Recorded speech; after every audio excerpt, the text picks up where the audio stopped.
today. The man, the myth, the legend. I'm gonna say that. Oh man, that's a hard take on a Monday. I like that. The king of the 19th hole, Spencer Smith. What's up, me. buddy? I like that. I might have to start using that. What's up, man? How's it going? Good to be on. Yeah, good to have you. Good to be back home here, and it would be nice to stay in Arizona a little bit longer. It's a make-believe place where it's just always nice, and I say always because I don't go there in the summertime. And it's where baseball is popping off. So we've got plenty to discuss about the undefeated Colorado Rockies 2-0 in spring training.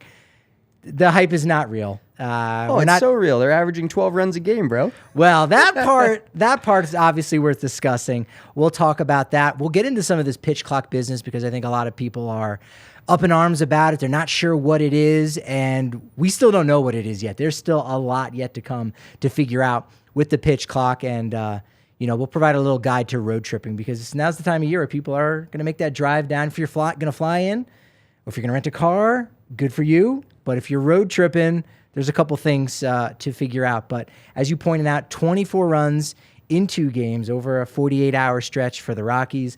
Wins over the Diamondbacks, wins over the Brewers. The biggest thing, the first thing that I had to ask Bud Black, because again, the performances from the players are nice and all, but ultimately it's the time of game. We had 17 runs and 27 hits in the opener on Saturday, and it was 3 hours and 3 minutes. 3:03, baby. How perfect is that? Yes, in more ways than one, the 3:03. I love that. I love it. I think that it's funny when I went to a game with my aunt. This is like a super random story, but like 10, 15 years ago, she didn't like baseball. She was like, it takes way too long. Ended up being like the second shortest game of Coors Field history. It was like 2 hours and 11 minutes. She's like, oh, this baseball thing's great. We went to another game like a month later. It was like 4 hours. She was like, oh yeah, I'm out. Yeah. So the Diamondbacks pitchers, I think, walked like 8 guys maybe. So like they were erratic. So their bases were moving. But again, it was the pace of action that Buddy said that he liked most. He said, quote, that game would have been 4 hours last year. And now it's 3 hours, 3 minutes. Again, that's going to make more people want to watch, tune into a game, watch late in those ball games because, again, there's a lot more action. So now we're going to see a lot more comebacks, potentially, right? You're going to see teams being able to possibly come back from down 6 runs, especially if it's in Coors Field, which we know can happen. Right. Well, and it's huge for us in Colorado, too, because we play, in our division, most of our division games every single one that's on the road is in a different time zone. Great point. So these games are at 8:40, 7:40, whatever it ends up being. And so, people getting that extra like half hour of going to sleep before, they may stay up for the whole game. They're like, oh, this is moving along. I'll continue to watch this versus like, we're up 5 or down 5, whatever it ends up being. Like, well, I'll just cash it in at the 7th inning. Yeah, that's a huge element is like the morning after, like, oh, did you see last night's game? I mean, first 4 innings, but they're in LA, and so it was late, and so I didn't hear the end. And so then that excitement, kind of gets deflated a little bit. Now, that'll continue to happen. There was a lot of excitement on Saturday's game where Kris Bryant, he singled in his first at-bat as the DH. Then immediately, it was all these firsts. It was his first at-bat of the spring, first appearance as a Rocky in a game since July 31st of last year. That's how long it was. That's I know. Crazy. When he went down with the plantar fasciitis issue, first at bat, first base hit, first slide. He came around from first base to score his first run. So scored on first base on a Ryan McMahon double. So looked really good and strong. He was all smiles afterwards, kind of the guy that we got early on in the season of Kris Bryant before he started getting hurt and, was annoyed at questions that you have to answer. Not annoyed in any bad way, just when you're hurt and you got to give these updates, there's not much to update, right? It's kind of frustrating. So he was all smiles, and he started his off-season program 2 weeks earlier than normal. So that bodes really well. He is kind of the biggest piece. He's the biggest catalyst, I really want to say, for the success of the 2023 team, and he looked really good in Game 1. Yeah, it's nice to have him back. I was super stoked when we signed him. Everybody always complains about who the Rockies don't sign. And then you sign somebody that was a Rookie of the Year, was an MVP, and they're like, oh, you overpaid it. It's like, dude, you can't have both ways. Like, if you want them to try to sign guys and try to be competitive, I'll be honest, I hated Kris Bryant only for the fact of I argued that Nolan Arenado was better than him for as long as I could. Sure. But now I'm, he's like, I think I've said this on this pod before. If the dude's wearing purple, I'm a fan of him. Yeah. 99% of the time. In a vacuum, everyone wants Nolan Arenado. I mean, not even in a vacuum. In reality, you want that. Right. But again, just how it's shuffled out, we've separated ourselves far enough from it that we can go, all right, well, Kris Bryant's a Rocky. I mean, we can't undo anything. What's done is done. Hey, this is still a pretty good player, that's got that postseason experience. It might be a couple years before that gets tapped into, but, I mean, you look at the Rockies roster, I mean, it's really only Charlie Blackmon that's had any postseason experience. That goes back to 17 and 18. Now, Kris Bryant, he's got some of those leadership abilities, so that's nice to have around in the clubhouse. Yeah, it's a great thing for a young team because I feel like a lot of these teams, there could be, if you're tanking or you're trying to rebuild, whatever, words that Dick Monfort doesn't like to use, essentially. But overall, I think the Rockies and any team that's younger and has a lot of prospects coming up, it's key to have some veterans. Whether or not they're actually good on the field doesn't matter. It's like the Nuggets having DeAndre Jordan. He doesn't even play. He's probably way past his prime, but everybody in the locker room loves him. And that's something that us as fans, you are in the locker room, so you get to see it. Me as a fan, we don't get to see as much and see there's no tangible evidence of that most of the time. But having a guy in the locker room that's been there before, it just kind of gives everybody more, confidence. Like, hey, this guy, if I need, to figure out how, some of these guys are still figuring out how to play 162 games and be in the big leagues and what their routine looks like. And they watch guys like Charlie Blackmon, who's been a multi-year All-Star and MVP, and Kris Bryant. They can learn some things. What's really funny is Ryan McMahon, whenever I talk to him about veterans that kind of, took him under their wing when he was a young player, two of the first names he brings up is Daniel Murphy and Ian Desmond. And you go, well, on the field, again, you look at their statistics and you go, what did they provide? Were they worth that salary, that contract? But then in the clubhouse and in the dugout, you're like, oh, there was a lot there. Obviously, it might not necessarily justify a certain sizable contract, but you're still going to say, oh, there's a lot of value in that. That's one of the reasons why Daniel Bartas has stuck around. And we'll talk about the conversations that I had with him because I've talked with him for over an hour about a lot of the pitch clock stuff. And again, he's another coach that's there, and for a developing team, that can be really helpful because they've got so many young guys like Zach Veen, for example. He's doing it. 2-game hit streak, 2 games, 2 hits, homered in his first big league spring training game on Saturday, stole a base, was 2 for 3. He was really excited and looked really good. And it's good for fans to be able to go out to the ballpark and see him play a lot. He is already doing what Ezekiel Tovar did last season, where you go, wow, this guy is doing against big league pitching, not the minor league guys, late in the game. Because that's what happens when some of these young players come in the game late. They're going against other AA and AAA guys. And so, it's not the same. Veen's doing it against some of these bigger league guys early on in the ball games. Yeah, it's good to see from him, and just getting that confidence in spring, I think, is huge for all these guys.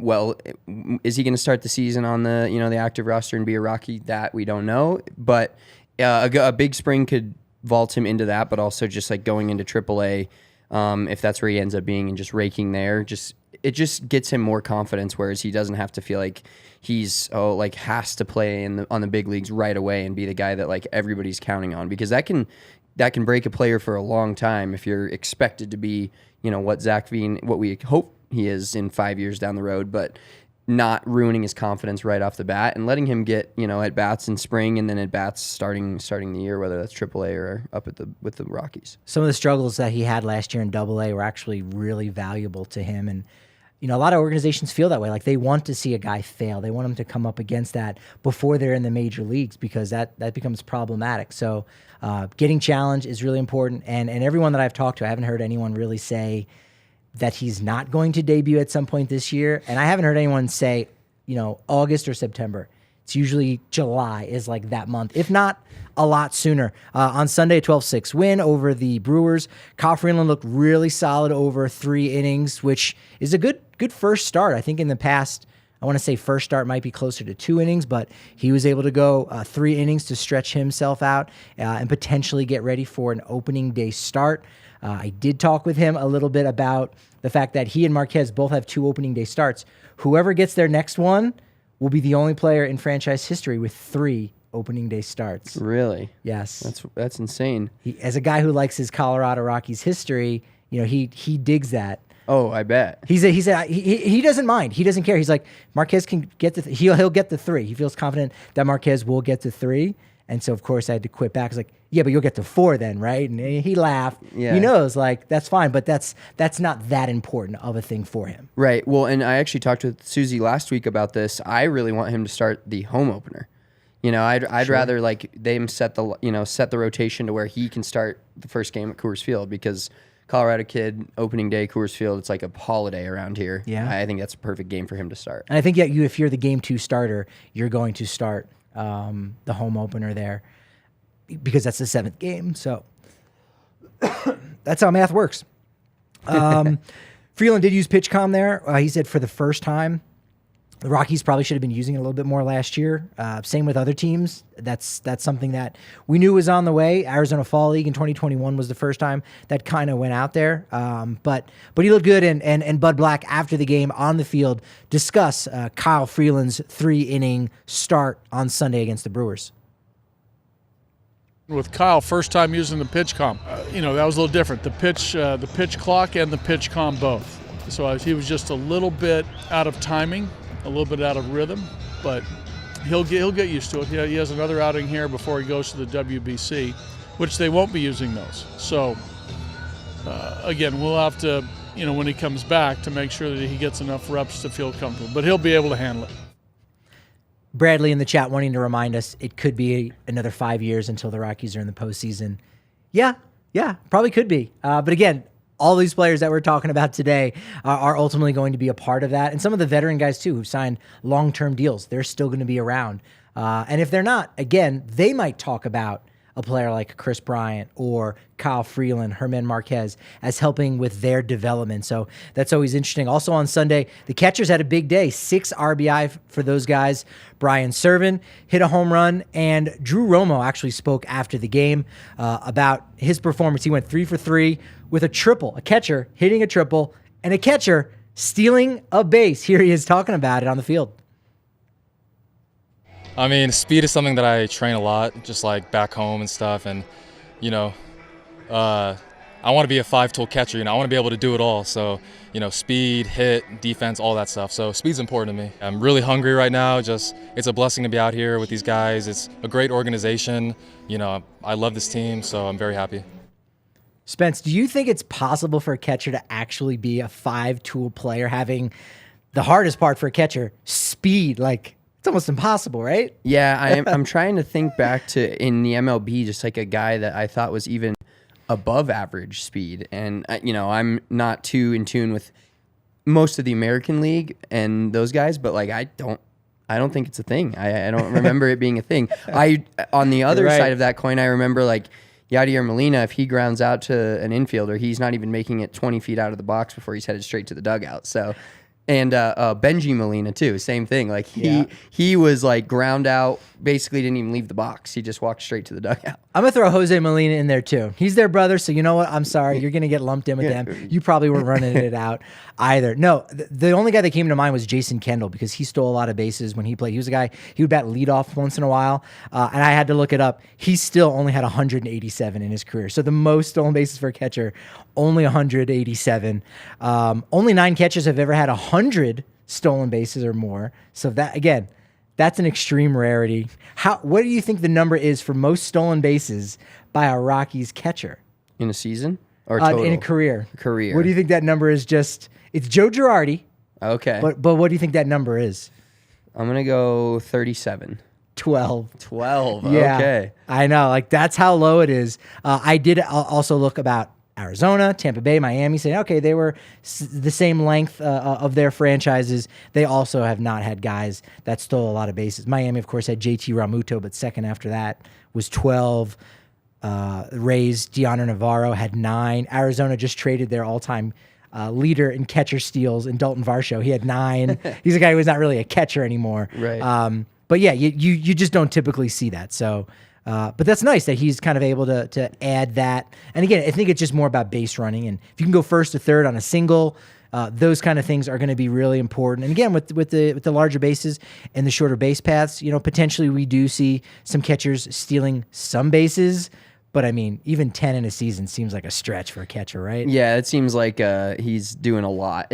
We haven't had that a ton in the Rockies since like a guy that was like actually scary on the base paths, like Willie Taveras, maybe Yeah. is that too long ago? That was like legitimate dangerous. We've had guys that can steal bases. Charlie Blackmon for a while could steal bases. But yeah, it's fun to see when you have a guy that like gets on base and you're like, all right, when's he going? And now Veen can be that guy, but maybe even Romo. Veen is that guy, absolutely.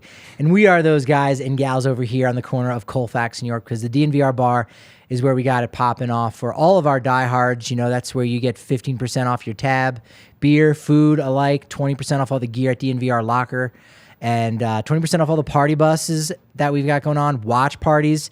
And Spence, I know you talked about it a little bit last week, but remind the folks because we're doing an event for the Rockies, first month of the season. We're getting it going, and it's going to be really exciting. Yeah, so April 29th, everybody mark your calendars for that. We're going to have a Rockies takeover. Yeah. We're going to go from the bar. It's a Saturday game against the Diamondbacks. We're going to go from the bar to Coors Field. We're all sitting in the same section together. Pretty close to the first base line, actually lower bowl, so good seats. There's going to be concession credit included, a shirt included, like a bunch of stuff. So, and that's we got a fair amount of tickets, but it will sell out pretty quick. So make sure to mark your calendars. April 29th, it's a Saturday. We're all going to head down to Coors Field and have a great time. A lot of value, a lot of bang for your buck. Exactly. It's fantastic. It's not something where you got to shell out for like a Kris Bryant. It's like, no, it's more affordable, like Gerardo Parra. And you look back and go, hey, that was a good deal. Yeah. That was a great deal. Exactly. I loved what I got for my money. It's the Gerardo Parra package. Yeah. We may need to It's not the rebrand. Ian Desmond package. Spencer Smith they said that. Let's keep in mind. DraftKings, hey, it's baseball season. You know it. You love it. Customers can bet just $5. And when you win, boom, you get $200 in bonus bets instantly. If you win, you can also get in on those NBA no-sweat same-game parlays. Spring training games are live as well. You can do that. I'm a degenerate, and I do kind of venture down those roads at some point, but I have to get myself to stop. It's fun. Again, you'll learn the players, you'll learn the setups. You can look at the lineups because, again, a lot of times when teams will go on the road, they don't send a lot of their starters. I think they have to send 6 big leaguers. So, like, if you just debuted last year, that would like count. Okay. So that the opposing fans are like, I don't know any of these guys. Well, you're still not, but they were on the Rockies last year, and that's true of all teams. So, you can take advantage of that on DraftKings Sportsbook. You can bet on the league winners, division winners, individual end-of-year award winners, over and unders on all 30 teams. That is live. Download the DraftKings Sportsbook app now and use code DNVR. New customers, place a $5 bet, and when it wins, you get $200 in bonus bets instantly only at DraftKings Sportsbook and only with code DNVR. Minimum age and eligibility restrictions apply. See show notes for details. I love that they've got these head-to-head matchups where you have two teams and who's going to win more games. They also have it where, in the case of the battle for Ohio, Cleveland is clearly better than the Reds. So Cleveland is given like 20-some games to the Reds. And you say, what do you like more? So DraftKings Sportsbook is making it really fun. My DraftKings Sportsbook pick of the week is Boston to win more games than the Cubs at minus 115. Okay. So Early thoughts on that. Even. I think Boston's going to have a resurgent year. I like that bet a lot. And I think the Cubs are still in that, they're signing guys like Cody Bellinger, et cetera. But Boston's like just that team that you always expect to be good. And if they have a down, well, always, like the last 15 years. And if they have a down year, you're kind of surprised. But if they have a really good year, you're not. Just the division they play in is obviously very tough. So they play a lot of those games. But I do think this year with the change of schedule, which I love, I think divisions obviously still matter, but it's more like the NFL where, you play your division twice or, 6 total times out of 17 games, but it's not about what you do as much in the division. You get to play every single team. So there's not like this team has a crazy hard schedule or this team has some teams are going to have more difficult playing in the AL East, obviously, but it's not as important to be in a bad division to have a good record, essentially. I think both teams have just like a clubhouse full of random players. Boston more so. They've signed like 10 free agents this offseason. They went crazy, and some of them are a little bit more suspect than others. But nevertheless, like if you look at the rosters, you go, there's enough pieces to squint and say, this team could maybe sneak into the postseason. But you hit on that point. With the balanced schedule, now the Red Sox have 6 to 7 less games against the Yankees, the Orioles, who are going to be a lot better, right? Tampa Bay, Toronto. Whereas the Cubs, they get 7 of those less games against the Pirates, and the Reds. So that tips the scale a little bit to say, okay, Boston, their schedule is going to get a little bit easier. So that's why that's my DraftKings Sportsbook pick of the week. I like that. Red Sox over the Cubs, minus 115 on that. That's fantastic. I do like that. Quick little bit of housekeeping. I know on Friday's show, Susie was talking about a little about the uniforms, and information is here. The word is out. Green pants on the City Connects, dead. They're done. So it's They're gone. White pants? They're going white pants with the Okay. City Connect ones. Okay. Yeah, too hot. Didn't look good. It definitely looked like, you changed oil. You worked at an automotive shop. There should have been a Carhartt logo probably on those green pants. But the white really makes, the jersey pop a lot more. So we'll get that. There'll be 4 jerseys this year. Home pinstripes, road grays, City Connect, and then the purple top. Rockies only having 4, so black vests still gone. Diamondbacks get to have 5. What gives? They get 5, Rockies only have 4. Is that an MLB thing, or is that like a thing you put in for? Because I know in the NFL it's like super strict. How does that work in the MLB? And pitchers get to choose the jersey, correct? Yes. So it's basically, and then I would assume the home team pitcher gets to choose first, and then the road team pitcher has to choose off of that. Is that how it goes? Yes, but no. The Rockies have not, and I don't think any team has actually worn City Connect on the road. Because I think you'd have to coordinate that a little bit with the opposing team and letting their TV production crew know kind of what graphic to put up rather than the normal one. It'd have to be the City Connect one. And it's usually Sundays, right? Sundays are the City Connect days. Yeah, I forgot off the top of my head. I think it might be Wednesdays now. I think they did change it, so they're not going to do it on Sunday. Okay. I'm wondering if a lot of the Sunday season ticket holders were like, "Hey, I want to see the regular Rockies uniform." You know what I mean? Rather than doing it on Sunday. So, yeah, I think they've shifted it. I'm not sure if it's Wednesday or not. I'll have to get back to you on that. But it won't be Sunday anymore. It will be the 4 traditional ones. Is it a supply chain issue thing? Some of it is that, maybe the D-backs are selling a couple more jerseys than the Rockies. I'll say this, if you do go down to Salt River Fields, you can get the black vest in their team store. So they still have some around. They're still available, just hard to come by. That was one of my favorites. I loved that jersey. Did you did you have one of the white pinstripe sleeveless vests? No, I did not. I Those are own interesting the now. white pinstripe short sleeve, but not the sleeveless. Yeah. Those again are okay, but just because they haven't worn it in a while, it's immediately vintage. You immediately want to go back. Andy in the chat on YouTube again. You might want to jump in as we're about to get to some pitch clock business. The black vest is gone. They canceled it last year. It really was a supply chain issue thing, not being able to get all of those in. You also have to have extras for when a guy makes his major league debut. So you got to have all these backups. There's not enough time to, I think, sew the patches on. They're working on, it's called a sublimated jersey where you basically print a guy's name on the back of the jersey and it looks like it's stitched in because it almost becomes a little bit easier for the production side of things. But now you can't remove those letters and create a makeshift jersey too at the same time if somebody gets called up out of the blue. So the black vests were taken out of rotation, and so they're a little bit harder to come by. So D Nice J in the YouTube said, did Chris Iannetta steal a base? He stole 7, so he's tied for 3rd most all time. And 2nd most for a Rockies catcher stealing bases. You would never guess in a million years. He had 8. Willian Rosario, the baby bull, is 2nd all time in stolen bases. That's so wild. As wild as the pitch clock. So the first pitch clock violation this year, or in the history of baseball, was on Friday. It was by Manny Machado. He got an automatic strike called against him and then immediately signed an 11-year, $350 million contract. We haven't talked about that yet. Padres keep spending. Are you concerned at this point now that there are now 2 Dodgers in the division spending like that? It obviously concerns me, but I always go back to teams that do this and don't have a consistent way of doing this, I should say. Like the Padres are just straight up throwing money around right now. And not saying Manny Machado's not a good player, but I don't consistently trust teams that do this.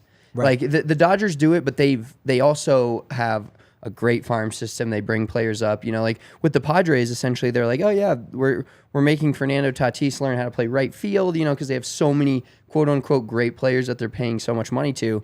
I don't know. I've never like Manny Machado's like probably a top 5 hated player in the MLB for me. Ooh, okay. I'm not a big Manny Machado guy, so I like to boo him whenever he's here. But yeah, the spending is crazy, but it doesn't honestly worry me yet.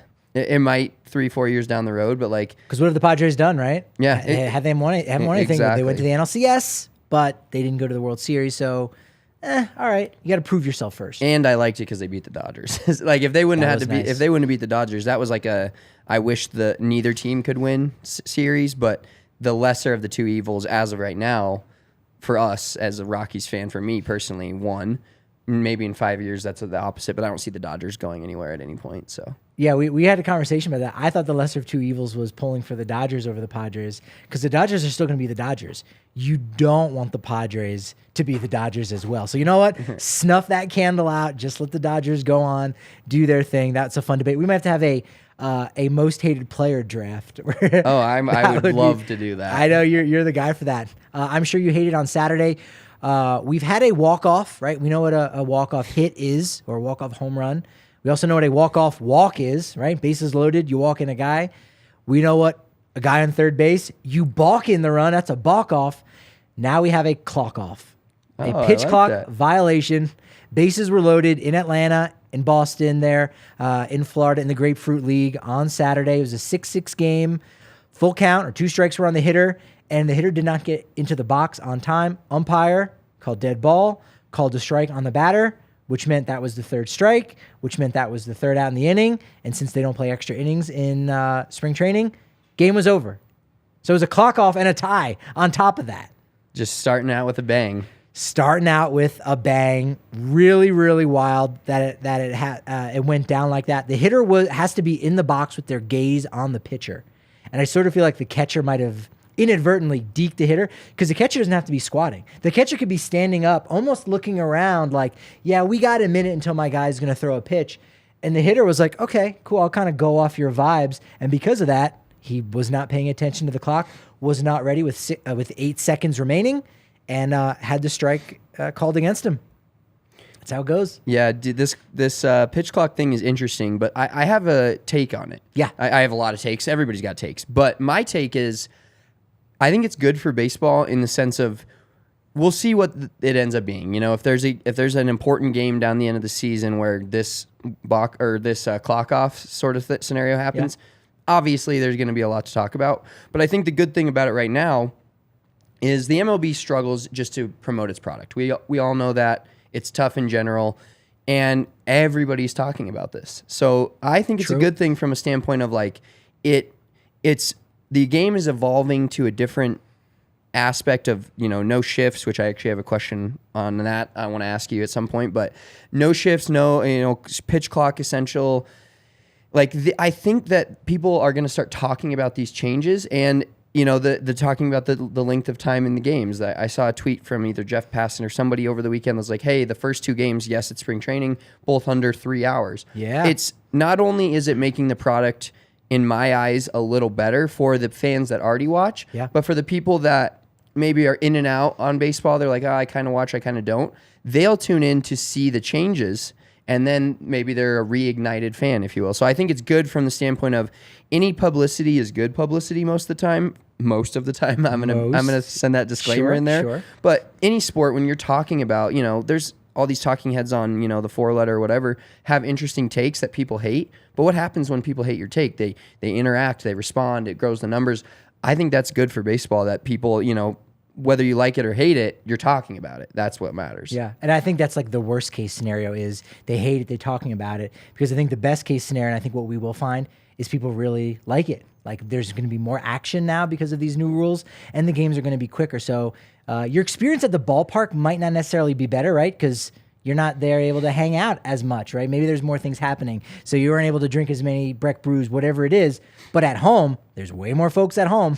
They are going to be engaged with it a lot more. So it'll be interesting to see if, you know, if ticket prices go up, if it becomes harder to get tickets. But fear not, because Game Time tickets, they have got the hookup. That's your plug. That's your plug for the baseball tickets. That's where you want to go. They got last minute price drop. So if you wait up to about 60 minutes to the start of an event, boom, you can get up to 60% off the face value on those seats. I did that in my first show at Red Rocks. Like, they've got it for venues all over the place. So it's really great, especially if you're kind of not sure that you want to go to an event. And now you can kind of change at the last second and say, do I want to go to this game? It's like a Marvel movie. It's like 3 hours. So now all of a sudden you're like, if I go to this game, it's not a whole day thing or a whole night thing that might, typically take up an entire day in the past. So make sure you're checking out Game Time tickets and join over 15 million folks who have used the Game Time app and have scored the best seats to all their favorite events. Make sure you hit the link in our description. That helps us out in a real major way. Breck Brew Avalanche Ale. Avs are still going strong right now. Looking pretty good.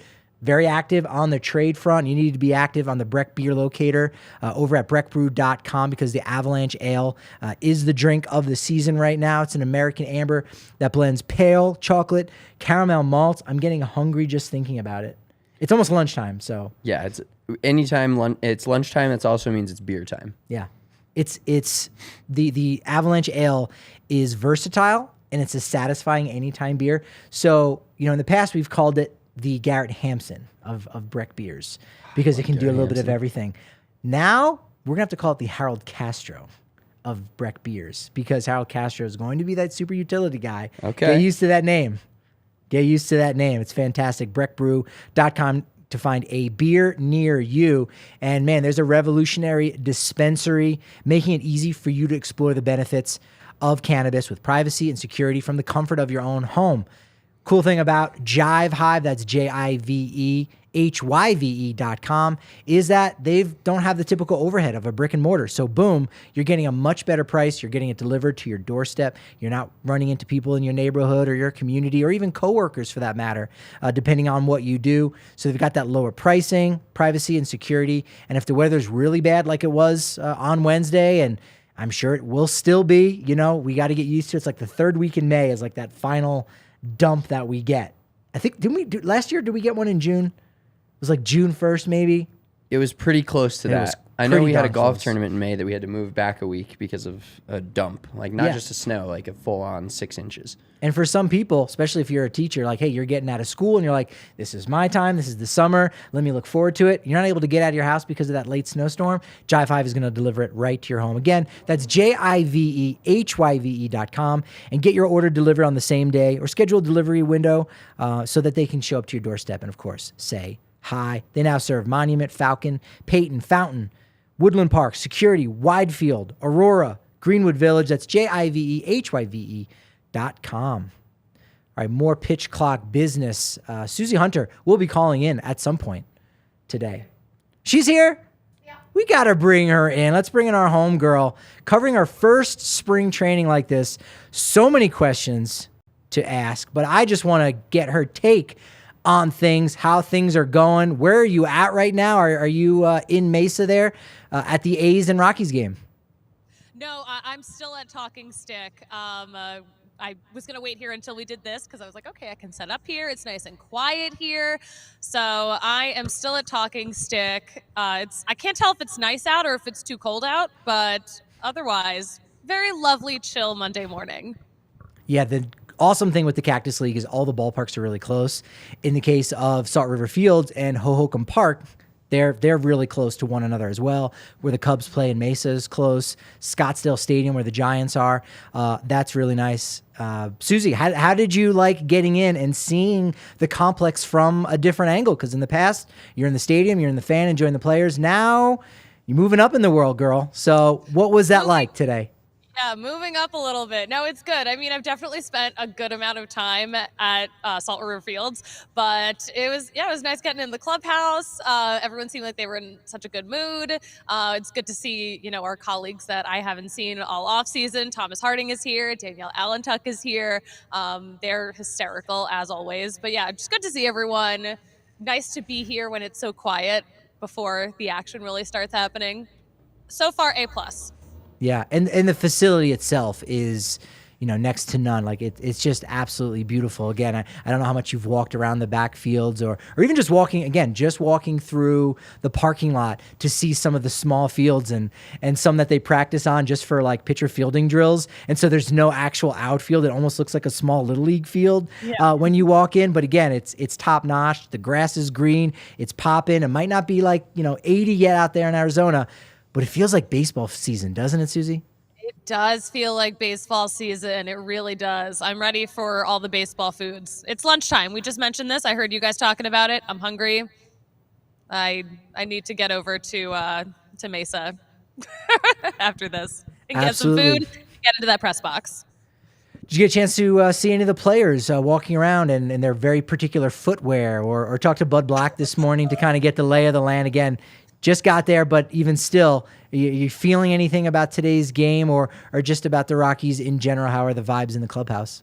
The vibes were great in the clubhouse. I will say I saw Charlie Blackmon wearing his Crocs, so that's good. I'm glad the Crocs are still around. I haven't seen what Kris Bryant's wearing on his feet yet. Haven't really noticed anything that I don't approve of. And you know that I'm a stickler for people wearing the correct shoes. So yeah, vibes are good. Buddy seems like he's, in a good mood about the way things have been going. And it was a really fun weekend in terms of these games. It's a shame they don't count, but spirits are good and understandably after this weekend. Charlie, come to think of it, was the only guy that I saw wearing the Crocs. I did a double take of like, what's that thing on his feet? So he was the only one that maybe has kept him. I don't know if guys just didn't pack it from home, but he was the only one that I actually saw with those Crocs. All right, so what kind of things have you got planned for this week over on social media and whatnot? What kind of hijinks have you got going on or any player interviews that you might be doing this week? Oh my gosh, you know what? I'm so eager to talk to everyone. I'm so eager for us to get to know a lot of the guys that we didn't see last year. We need to get to know Brent Suter. We need to hear that Raptor impression. We need to talk to Zach Veen about his gains this offseason, and also just what a great weekend he had in general. So we just got to chat with a lot of guys. I will say the Rockies social media, they are crushing it. They have been putting out such great videos with the players. And I did get a sneak peek at today's question of the day. Really? Mm-hmm. Okay. Do you want to know? Do you want to know what it is? Because I can ask you guys this question. Spill the tea, because the questions they've been asking have actually been like really good. They're not just like, what's your favorite flavor of ice cream? Nothing wrong with that question. You need the content out there. But these are like real good ones of like, oh, I cannot wait to see the answers. Yeah. Give us a sneak peek. Okay. I'm going to ask you guys, Patrick, Spencer, Ooh, okay. Crunchy peanut butter or creamy peanut butter? I mean, when I used to eat peanut butter and jelly sandwiches more, you have to go crunchy. You need that texture. But I'm out of the PB&J game. So I get a spoon and I will just eat peanut butter as like a late night snack. Yeah, I am in the creamy phase currently.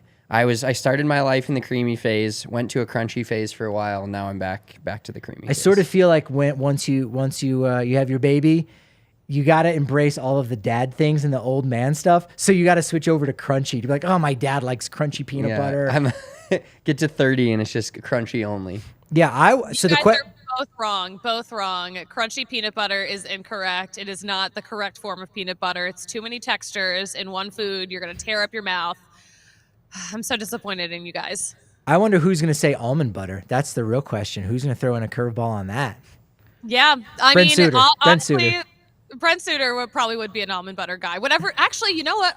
Growing almonds is kind of wreaks havoc on the environment. So he might not be an almond butter guy. This is going to be the first thing I ask him. Well, maybe does he cultivate his own bumblebees? Because if he does, he is kind of justifying all of these things at once. All right, here's some of the things I'm hoping we can get to the bottom of this week. Zach Veen's nickname. I failed on that one. I did not accomplish that. If he has one and it's going around the clubhouse, we need to know what it is. Did Kyle Freeland get any new ink this offseason? I believe he did. Didn't talk with him about that. Does Jake Bird still dislike being bothered about getting asked, about his oblique injury? Because he was on the brink of it a little bit. He was a good sport about it. How good is Pierce?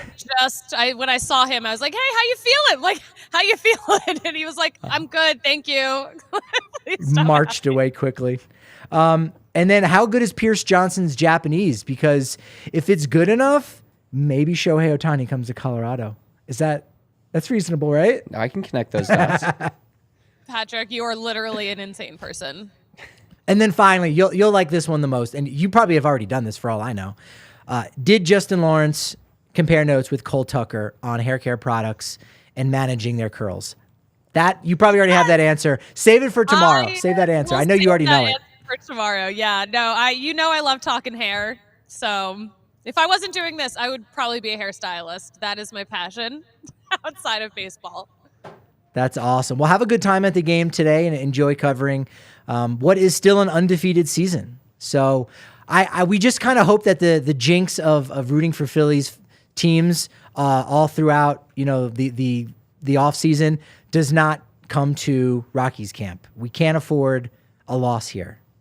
Patrick, we are literally in a fight. I cannot believe you keep saying this. Phillies, goodbye. Union, Eagles, they lost. Shut up. But you know what? I think we said when you're actually in the ballpark, they win. It's when you're not there that they lose. So you know what? Rockies win today. There you go. We're going to be good. Calling it now. Patrick, thanks for having me on. We're coming back tomorrow, I hope. We'll see. If you keep calling me a jinx, then no. But if you stop it, then yes. Don't check Twitter, please. I send out the tweet before anything. No, I didn't send anything out. Thank you, Susie. I'm so over this. Goodbye, Patrick. Have a good one. Bye, Suze. Oh, fantastic. Yeah, she's having a good time. She should be down there. It's fun. Again, it's relaxed. You get to have different kind of conversations with some of the players, and you still talk with the players after the game. It's weird. After a game, a guy will come out and you talk to him, and it's like, so you had one at bat. Can you talk about it? It's low stakes, but it's good. So Ty Block, talking with him after Saturday's game, he's used to the pitch clock. He dealt with it in AAA.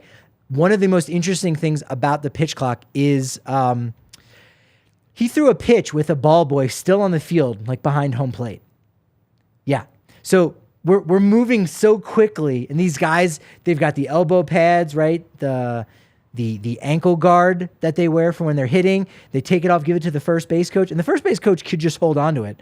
But the ball boys were running out behind home plate, down to the first base side to get the shin guard, and then getting caught out because there was this pitch still happening. The kid had to stand behind the first base coach for a couple of pitches. And again, none of it's Ty Block's fault. None of it is any of the pitcher's fault. Right. These are some of the issues that are going to come about with the pitch clock. And in fact, Daniel Bard on Sunday's game, he had an automatic ball called on him before the fourth inning started. Brian Serven had made the final out, so it took him a while to get onto the field before Bard could really get himself ready. So as the guy's coming up to the plate, it was already hey, time's up. We got to get going. He got a ball called on him immediately, and Bud Black actually addressed this on Sunday on the field about the automatic ball that was called on Daniel Bard.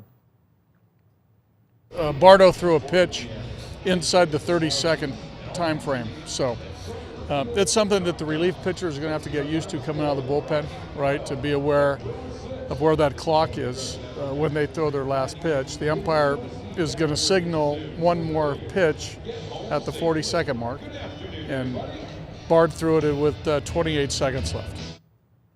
Yeah, it's funny. Daniel Bard is glad that happened. He's actually really glad. So in talking with him, I talked with him a lot about pitch clock stuff. He wants to have every scenario happen. He's like, I'm going to step off twice. So now, we typically call that a pickoff, right? Right. You throw over to first base, it's a pickoff. If you step off the back of the rubber and you wipe your brow, well, it's not a pickoff, but what is it? It's a timeout. Now we're just calling those things disengagements. You've disengaged from the pitcher's plate, from the rubber. And so he's going to do that in spring training. Step off twice to go, oh, shoot, I can't throw over to first base. He wants to know what that feels like in an exhibition game rather than during the season. Yeah, absolutely. And this is why, it's key to have exhibition in any sport is getting players used to new rules are always going to change. Things are always going to change, but getting them used to that now, this is a huge deal, quote, in quotes, of the tie game because of a clock off. That's not going to happen in the regular season. If these guys, this is their job. When you have changes at your work, you figure it out and you get, you make it through that. If you want to, they're not going to quit pitching because they're, now I'm on a clock.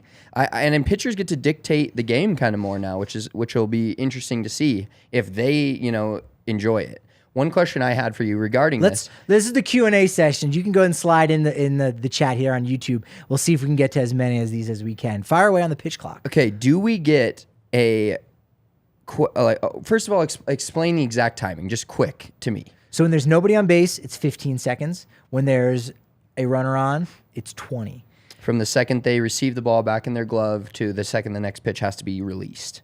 Essentially, yes. Because if you have a foul ball, now there's a little bit more. That's where there's like a gray area. Because imagine a left fielder's going to the foul line to get a ball. He's at a position, the third baseman and where you have the left fielder, third baseman, and shortstop converging on a play. So everyone's at a position.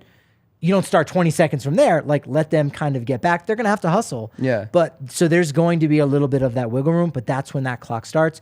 Hitter has to be ready in the box with 8 seconds remaining. So it's not in 8 seconds, it's with 8 seconds remaining. And there's still something to that I'm not exactly sure about, because there's runners on base. That essentially means you have from 20 seconds down to 8. You've got 12 seconds that you could kill on that clock. That doesn't necessarily seem right, but as far as I know, it's 8 seconds remaining. You got to be ready, eyes up on the pitcher to get going, or an automatic strike will be called on you. Okay, and so will we see this year, this is a prediction question. Yeah. Will we see, so we've seen this with another team in Denver where the entire crowd is counting down the clock. Yeah. We've seen this in basketball. Giannis Antetokounmpo, they count down when he's shooting a free throw. Are we going to have a countdown at Coors Field? And is this something that could maybe mess with the pitcher late in the game? Oh my God. I saw that somewhere recently and I thought, yes, I want that to happen. Yeah, I want that will be great. Like in a college basketball game or any basketball game, when you see the clock going down, gets kind of the player excited. And that's opened up the idea of maybe a fake countdown where, it's actually at 5 seconds and people are like 3, 2, 1. We used to do that in high school all the time to get people to shoot it quicker. I don't know. I like that. So pitchers will be able to see the pitch clock peripherally. So it's just, on opposite sides of the batter's box. So they'll be able to see that. But even still, and you probably don't even hear the numbers. You just hear chanting whoa, I better hurry up. Right. So even still, even if there's 5 seconds left and the crowd is doing at 3, already you got to pick up the pace a little bit and you got to move.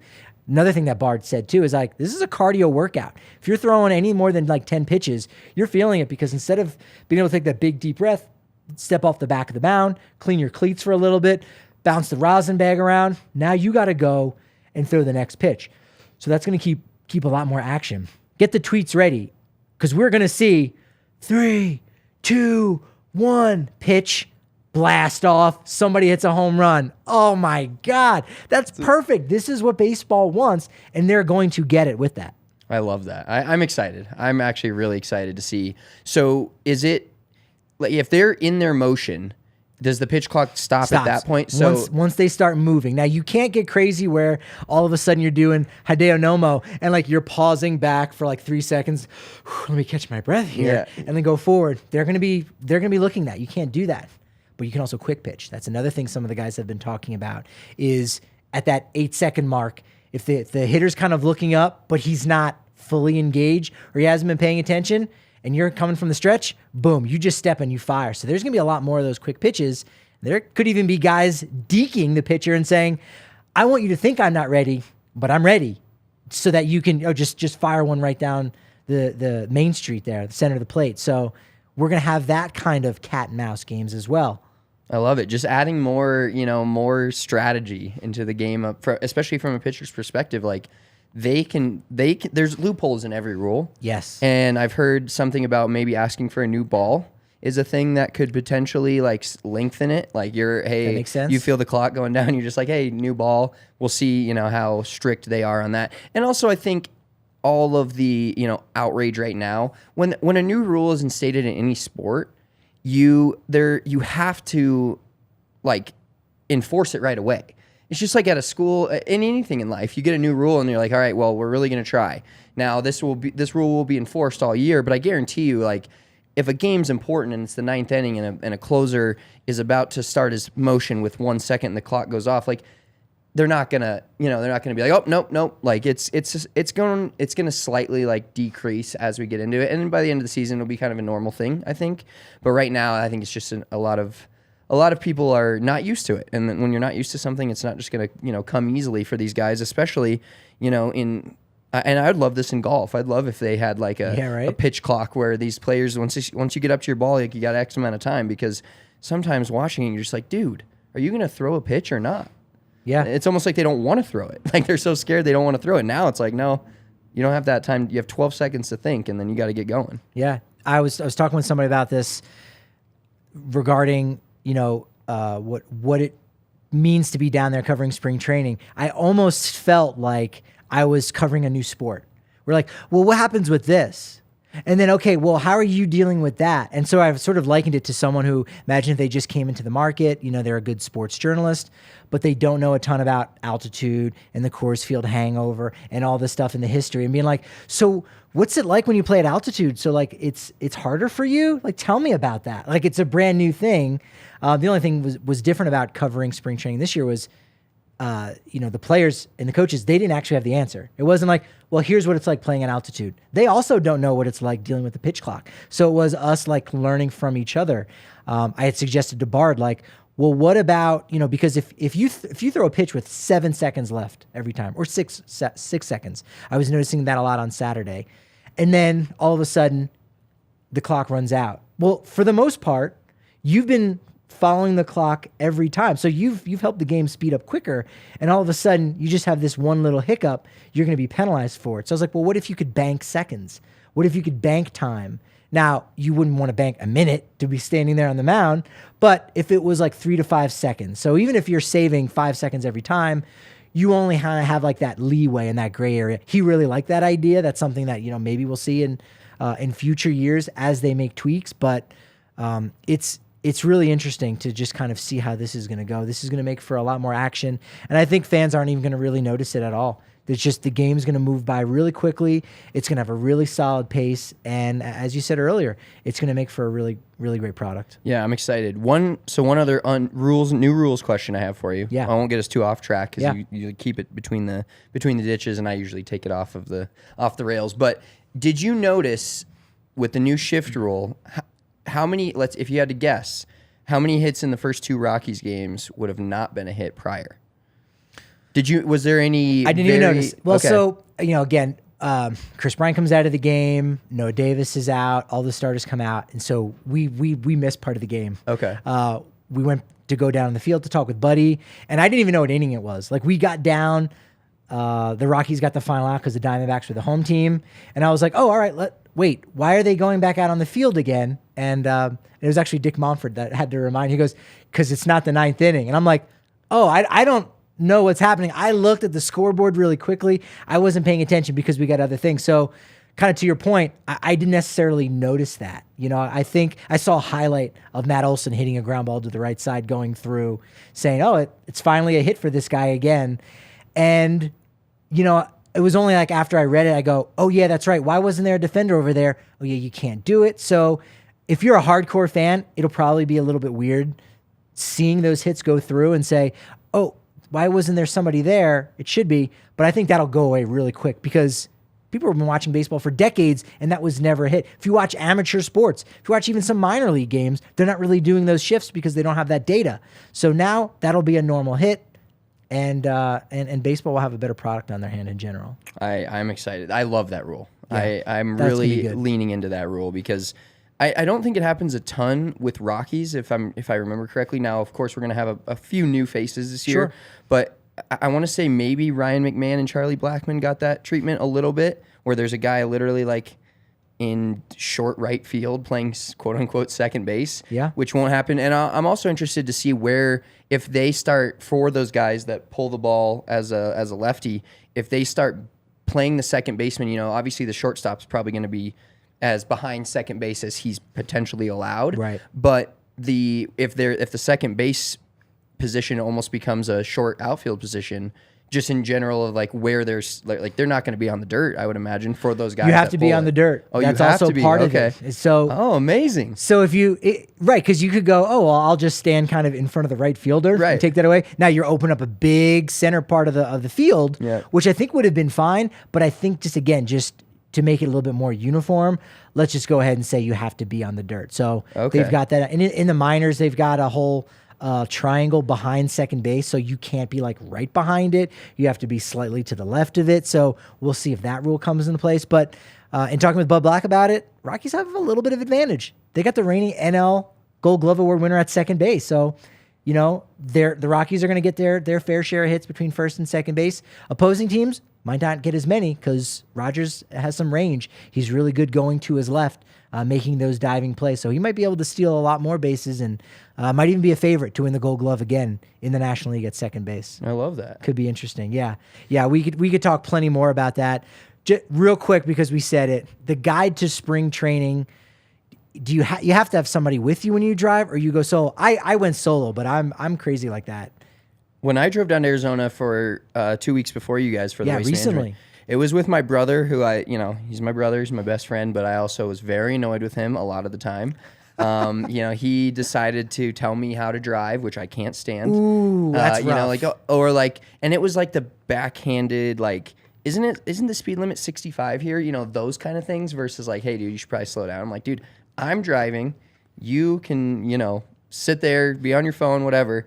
When you're driving, I'm not going to say a word to you. I'm just going to do my thing. So we listened to a lot of podcasts, got that in, which was great because I got to catch up. On one speed, or do you go 1 1/4, 1.5? Dude, well, this may be incriminating you, but I honestly think anything over 1 is like psycho. Like I like it, like makes me going crazy. Like then you talk to somebody and you're like, how are you? Like, you think that normal is like slow. It depends on the show. If it's like a baseball thing, and I'm just trying to maybe catch up on some stuff or hear other people's angles, it's 2 times speed because I'm literally like, there's only a couple things I need to hold on to, and I just need to get that. But if it's something else, if it's a conversation with somebody that I know and respect, or just something else like that, then it's like 1.2, or it's like, oh, this is like talking speed, because you don't notice. It just almost like cuts out the dead air a little bit. Okay, I'll have to try the 1.25 or 1.2 because I've done 1.5 and I have 2, and like it's on an accident. But I'm like, whoa, what's going on here? I don't like this. Yeah,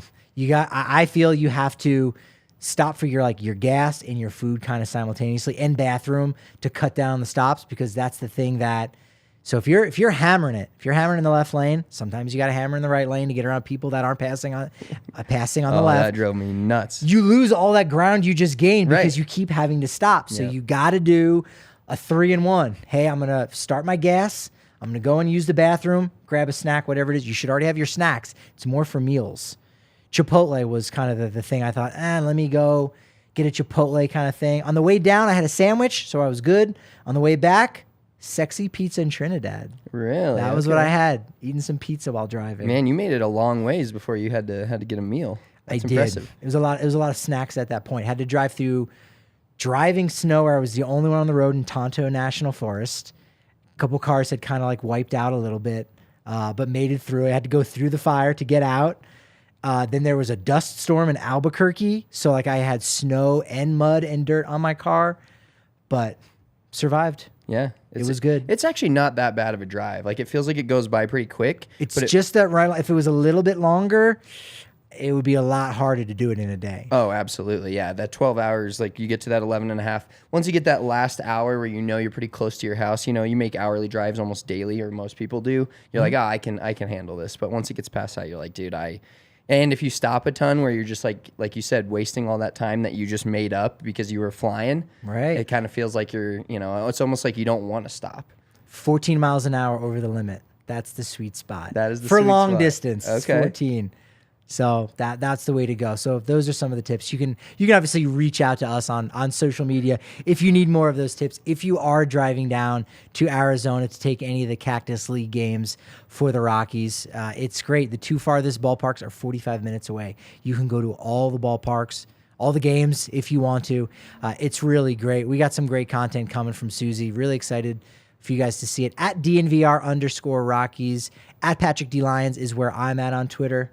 at Big Drive Spence and at Big Drive Energy on for our golf account. If you guys are golfers, like following along with, we cover tournaments, we do our own crazy videos and all that stuff. So if you like following that, at Big Drive Energy.